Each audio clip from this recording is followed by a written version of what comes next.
We got our first tunnel planted up and finished this morning with our tomatoes. We have 3 large hoop houses here on the farm. And of the 3, they all got damaged in the storms over the winter. We have been and are still busily repairing them. We've planted in 4 varieties of tomato here. Here we have, this is Marmande. All the seed is organic seed sourced from Brown Envelope in West Cork. This is Resi, a small red cherry tomato. Marmande is a nice kind of medium-sized beef steak, kind of has an orangey red glow. This is Mary's 3-sided stout or something, I think is what the name of it is. An interesting name. As you can see, look, the plants needed to get in the ground fairly lively, and they'll push on now, which is great. So we've 2 rows of the Marmande, 1 of the Resi, 2 of, I'm just calling it Mary's Stout for the crack, and a Yellow Perfection out here, which is a yellow cherry. So these are a beef steak as well in the middle. We'll do 1 stem, 2 trailing off each, so we'll allow 1 sucker to grow on, and we'll have 2 lead stems coming off these, and they'll be trellised to the ceiling, and we'll do lower and lean with those.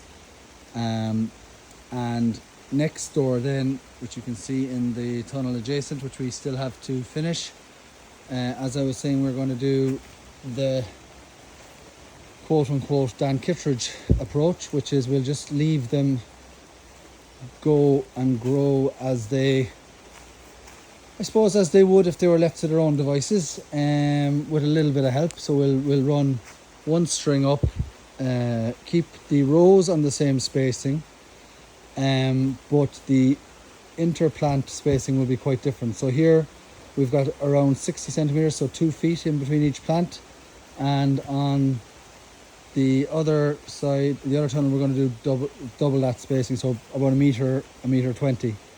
So a lot fewer plants, but they'll be allowed to grow to a much larger size.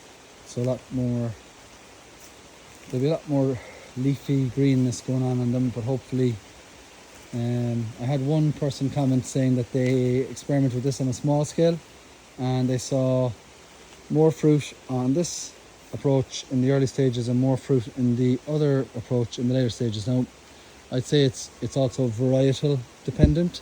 So we're doing the exact same varieties, obviously next door, to do a proper comparison.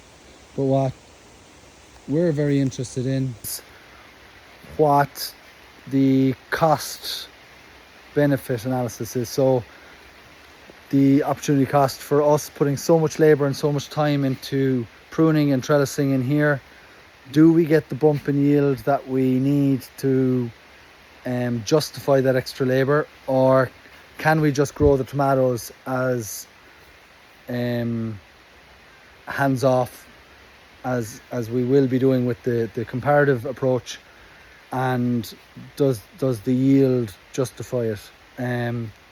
So it'll be interesting. I have no clue myself what way it'll go. I think varieties will be important as well, and obviously whatever weather we get for the summer will play a big part. We've had quite gloomy summers the last 2 years, which has had impact, not much intensity of light, and that's kind of important for tomato growing. So we'll see what comes of that, and we'll literally measure the amount of time we're putting in here in this greenhouse specifically, because the amount of time we'll be putting in the other one, which will be next to near zero, apart from when we're coming to harvest.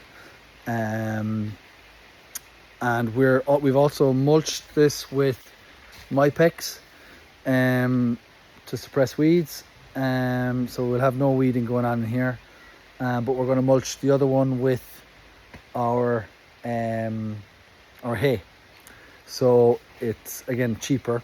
Again, we're trying to make it be as natural a process as possible, and we do need to give that a rotivate and get the grass out of it, and then we'll go down with a bit of compost where the plants will be planted layer drip irrigation. There's drip irrigation, 2 lines underneath the mypex here, and we have our timer in the corner. So yeah, we'll document it and give you updates as they happen.